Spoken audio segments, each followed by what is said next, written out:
This whoosh that can come from just a small amount of petroleum.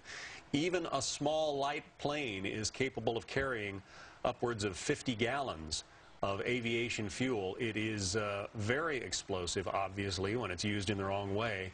And that 50 gallons of fuel can do an awful lot of damage, and that appears to be what happened here. Our Harris Faulkner is keeping an eye on this thing from the breaking news desk. Harris, what do you have? Yeah, still trying to track down where this plane took off from. I just had a really interesting conversation with a man who heads up the Austin Executive Airport. Again, that's another of those airfields where this plane close in could have taken off from. He said it didn't leave from here, but listen to this. There are 17,000 airfields in the U.S., only 450 or so have control towers. He said not only would a flight plan not have had to have been put forth, but he said he could have taken off even a couple hundred miles away. So finding that origination might take some time. But he said in his 15 years of flying, on a beautiful day like today, the plane could have taken off from anywhere, used visual flight rules, just that, you know, by the radio, let him know he's in the sky, and pretty much gone in whichever direction he wanted to go. There are now up to 15 airfields as I widen out the scope of where this plane could have taken off from.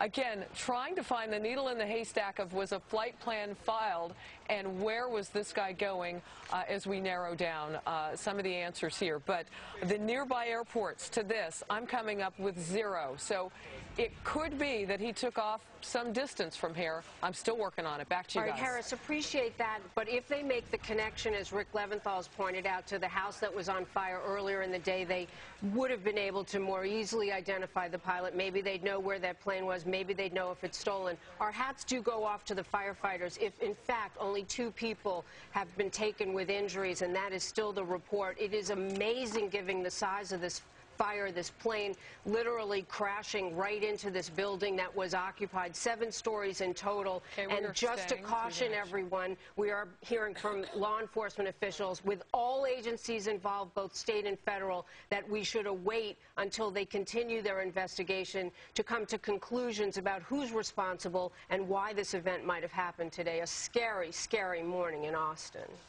John. Well, we have some pictures coming into our newsroom from viewers in the Austin area who are sending us these U-Report pictures. If you have pictures or video of what happened there, send it to us, ureport@foxnews.com. We will continue to cover this strange and potentially tragic story, although at this point only word of 2 injuries as this light plane smashes into an office building in the Austin, Texas area. The coverage continues now. America Live with Megyn Kelly starts right now. Keep it on Fox. Fox News Alert continuing coverage now on this breaking news, a small plane crash in Austin, Texas. For those of you just joining us, the NTSB, National Transportation Safety Board, now says a pilot who crashed into an office building down in Austin may have done it intentionally. May have done it intentionally. That's the headline this hour here on America Live. I'm Megyn Kelly. We've got new information coming in from the FBI, from the NTSB, and from the scene in Austin, where live pictures are coming back right now. Investigators and firefighters are on the scene.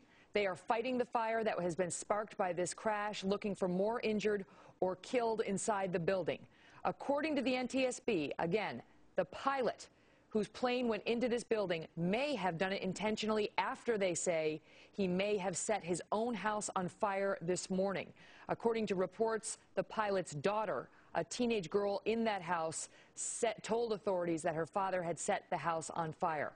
Austin officials say 2 people have been hospitalized so far, that their injuries are not life-threatening. That was as of an hour and a half ago. And they say 1 person is unaccounted for at this time, but that they are still fighting the blaze inside and that could change, that it is a very fluid situation. The firefighters are still actively engaging the blaze and assessing the scene. At this hour, however, none have been reported dead. 1 person is reported unaccounted for. That, according to, we understand, discussions with those who are in this building. It is a building of several different offices, including, according to authorities, an IRS office.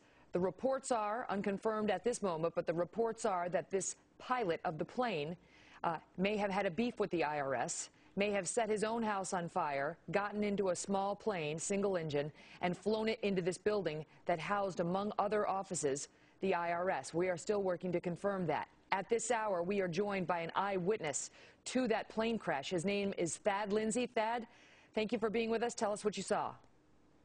Well, driving into work this morning, I was probably about 100 yards in front of the Echelon buildings, which is 9400 Echelon, and just all of a sudden a massive explosion, probably about anywhere from 30 to 50 foot wide, just a big fireball, you know, of course, could feel the truck shake, everything else, didn't know what to really do, and then probably about, I would say, a 100-foot cloud of smoke, you know, kind of a mushroom cloud went up after that.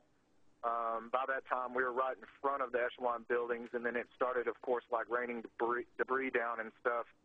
I used to office out of those buildings, and all of the front side of the building was completely, all the glass was blown off of it. Of course, the insulation was all hanging out. Blinds, Venetian blinds were swinging out. It was a pretty terrible sight. Thad, let me ask you to stand by for 1 second, because I want to let our viewers know we are just getting this in off the wires.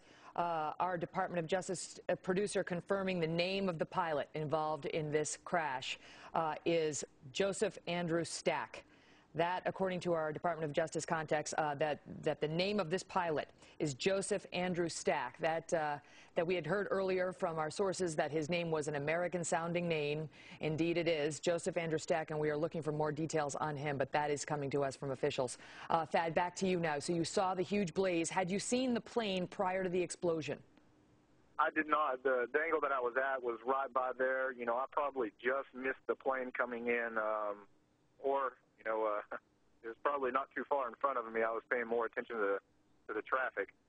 And when you looked at the building after the explosion, did you see any people? A lot of people around it. I didn't see, you know, anybody that was actually hurt or anything like that, thank goodness. But everybody had moved kind of out of the way, and the fire was, of course, you know, starting to get pretty bad at that point. Do you drive this route often? Every day. Is it, I mean, we've heard conflicting reports about whether it is or is not in the line of a flight, in a flight line, in other words, whether it's normal to see planes flying along this route. I would say no. In my opinion, I've never seen a plane fly over that direction. And how big was the blaze? I mean, how far did it stretch in terms of height and width? I would say it was probably anywhere from a 30 to 50-foot fireball out towards the highway from the initial explosion. It was pretty big. What was the traffic situation in front? Were people able to move on, or was the debris scattered that far out? No, people were able to move on. How the Echelon buildings sit is they sit a level up.